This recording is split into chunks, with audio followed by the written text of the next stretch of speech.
मित्रों जैसा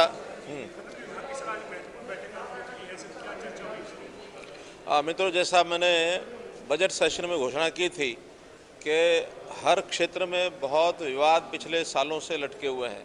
विवादों का समाधान इस नाम से एक जो हमने कार्यक्रम चलाया था, उसमें बहुत चीज़ों का हर विभाग के हिसाब से हम एक कर रहे हैं। तो आज खनन विभाग की ओर से जो विषय आए थे वर्षों से लटके हुए, जो चाहे वो कोर्ट्स में लटके हैं, चाहे डिपार्टमेंट में लटके हैं, ऐसे विषयों के समाधान के लिए कुछ चीज़ें निर्णय की गई हैं। आज उनके जो कॉन्ट्रैक्टर्स थे उनके साथ बैठ करके विचार विमर्श करते हुए और फाइनल निर्णय करके वो सुविधाएं उनको बता दी गई हैं। जैसे विशेष तौर पर इसमें जो ईसी 1 साल के अंदर ली जाती थी और 1 साल तक न मिलने पर बाद में उनके ऊपर लगातार जो डेड रेंट के नाम से और चार्जेज उनको देने पड़ते थे, उसको समाप्त किया है। जो पिछले खाने जो पहले बंद हो चुके हैं या जिनको ईसी लेट मिला था, तो ऐसे उसमें 1 साल का तो पहले प्रावधान था ही, उसके बाद अगला 6 महीने केवल 1% के राशि उनसे ली जाएगी और उसके बाद भी ईसी नहीं मिलती है तो आगे 2% प्रति मास के हिसाब से जब तक ईसी नहीं मिली है उनको तब तक के चार्ज लिए जाएंगे और इसके अलावा कोई डेड रेंट नहीं लिया जाएगा। इसी प्रकार दूसरा विषय है, जो सरेंडर करते थे, सरेंडर के बाद भी जब तक उनको टर्मिनेशन का ऑर्डर नहीं मिलता था वो सालों साल चीज़ें लटकती रहती थी। वो लोग माइनिंग नहीं कर पाते थे, फिर भी उनको किराया देना पड़ता था। लेकिन अब हमने तय किया कि जिस दिन सरेंडर का पत्र दिया गया है या जिस दिन माइनिंग उसने बंद कर दी है, उसके बाद केवल 2 महीने का पैसा ही उनको और देना होगा। इसके अलावा सारा छोड़ दिया गया है। तो उस 2 महीने का पैसा वो जमा करा करके और उसको सरेंडर मान करके और उसको एक प्रकार से ख़त्म किया जा सकता है। इसके अतिरिक्त जिनको माइनिंग के टेंडर होने के बाद किन्हीं भी कारणों से बाद में उसको एग्रीमेंट नहीं हो पाता या उसको नई माइनिंग मिलती है, तो उसमें पहले 10% तो पहले जमा कराना पड़ता था और उसके बाद 15% 1 महीने के अंदर और भी पैसे देने पड़ते थे। हालांकि उसने माइनिंग शुरू नहीं की है तो फिर भी वो पैसे का देनदार होता था। हमने उसमें केवल अब 10% ही रखा है कि जो टेंडर से पहले 10% जमा कराए गए थे वही फिर फॉरफिट होंगे और कोई पैसा उनसे चार्ज नहीं किया जाएगा। इसी प्रकार तीसरा जो विषय है उसके अंदर अपना एरिया वो लोग कम करना चाहते हैं। कई बार बड़ा प्लॉट ऑक्शन में ले लेते हैं, लेकिन किन्हीं कारणों से उस पूरे एरिया को वो माइनिंग के लिए उपयोग नहीं कर पाते थे। कारण बहुत हैं, कहीं फॉरेस्ट है, कहीं लोगों का एतराज़ हो जाता है, कोई और इस प्रकार का कोई एरिया आ जाता है जिसके अंदर उनके लिए संभव नहीं होता है माइन करना। तो अगर 50% से नीचे एरिया वो छोड़ देते हैं तो उसके बाद बाकी बचे हुए क्षेत्र में जितना माइनिंग का स्कोप है 90% से ऊपर वो कर लेते हैं, तो उस प्रावधान के हिसाब से टोटल एरिया का उसका जो पैसा है, जितना उनकी क्वांटिटी मिली है उनको, क्वांटिटी के हिसाब से उसको प्रो रेटा कम कर दिया जाएगा, पूरा पैसा उनसे नहीं लिया जाएगा। जिन लोगों ने भुगतान न करने के कारण से जो डिफ़ाल्टर होते हैं, तो ऐसे डिफ़ाल्टर लोगों का भी टर्मिनेशन जो है वो वर्षों वर्ष तक नहीं होता था।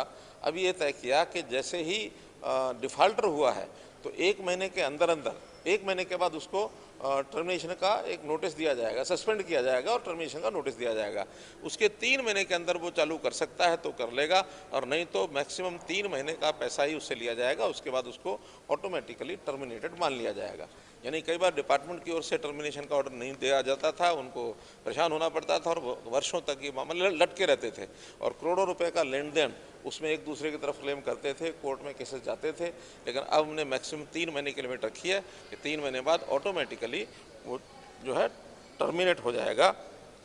जो लोग 2010 से पहले जिनके ठेके हुए हैं, ऐसे जो विवाद जिनके पड़े हुए हैं, उनसे ये तय किया गया है कि बकाया राशि यदि वो बिना ब्याज के जमा करा दें, जो मूल उसकी राशि है, तो उनसे कोई ब्याज नहीं लिया जाएगा।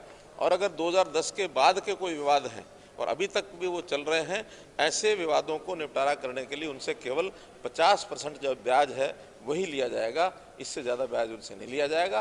तो 90 दिन के अंदर अंदर ये अगर समाधान यानी पैसा जमा कराते हैं तो ये उनको ये छूट मिलेगी। तो इस प्रकार से कई प्रकार की छूट देने के बाद प्राय जितने भी केसेस पुराने लटके हुए हैं, आज उन सब लोगों को ये राहत दी थी, सब लोगों को संतुष्ट सब लोग नज़र आए।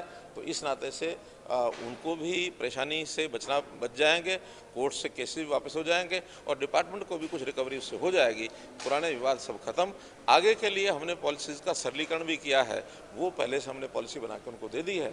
उस सरलीकरण के कारण से भी हमारे जो माइनिंग डिपार्टमेंट के जितने भी ठेकेदार हैं वो बहुत ही संतुष्ट हैं और अपने काम को ठीक प्रकार से करेंगे। कुछ और मांगें भी इनकी थी, ओवरलोड की एक उसको किसी तरीके से स्ट्रीमलाइन करने की डिमांड वो भी एक आई थी, उसका बारे में विचार करेंगे। जीएसटी से जुड़े हुए कुछ विषय वो भी वहाँ पर रखे गए थे, वो डिपार्टमेंट से परामर्श करके और उसका भी समाधान निकाला जाएगा।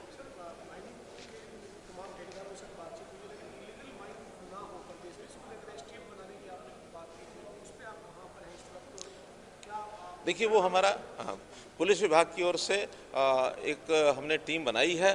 Transport department, mining department, home department यानी पुलिस विभाग, ये सब मिल करके उस अभियान को चलाए हुए हैं। और पिछले दिनों में हरियाणा के ही नहीं बल्कि राजस्थान से जो ओवरलोडिंग के ट्रक आते थे उनके भी चालान किए गए हैं। कम से कम 25% जो इलीगल माइनिंग है वो मैं समझता हूँ कि वो रोकी गई है और इसको सख्त करेंगे तो इलीगल माइनिंग को समाप्त किया जाएगा, ऐसा हमने सबको कहा।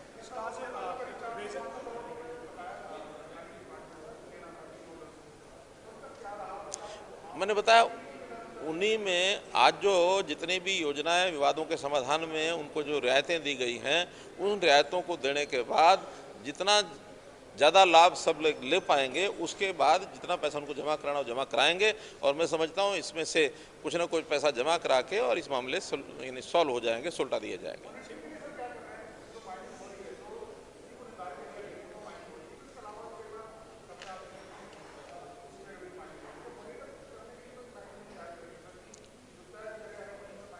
माइनिंग डिपार्टमेंट इसमें अलर्ट है और माइनिंग डिपार्टमेंट ने अपने फील्ड के अंदर लोग भी भेजे हुए हैं, उनके बेलदार भी होते हैं, उनके सुपरवाइज़र, इंस्पेक्टर सब होते हैं।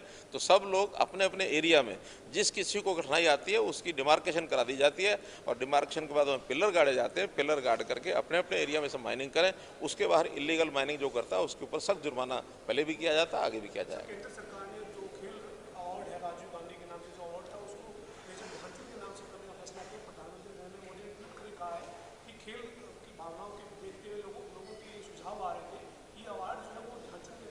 किसी खिलाड़ी के नाम से अवार्ड किया गया है, मैं इसकी सराहना करता हूं, क्योंकि खेलों पर अगर किसी प्रकार का वो अधिकार है तो या तो खिलाड़ियों का है या खेल प्रेमी जो इस प्रकार के खेलों को बढ़ावा देते हैं, ऐसे लोगों को इसका जोड़े रखना चाहिए।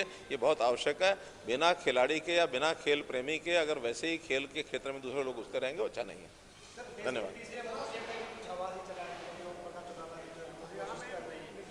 लोकतंत्र है, इस लोकतंत्र में सबको अपने तरीके से चलना चाहिए। धन्यवाद।